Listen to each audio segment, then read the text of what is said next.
comes in my head and it won't go. Hello, hello. Bruh.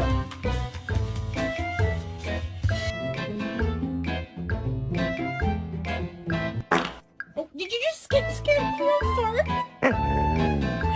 A violent creature filled with hateful thoughts and a lust for blood.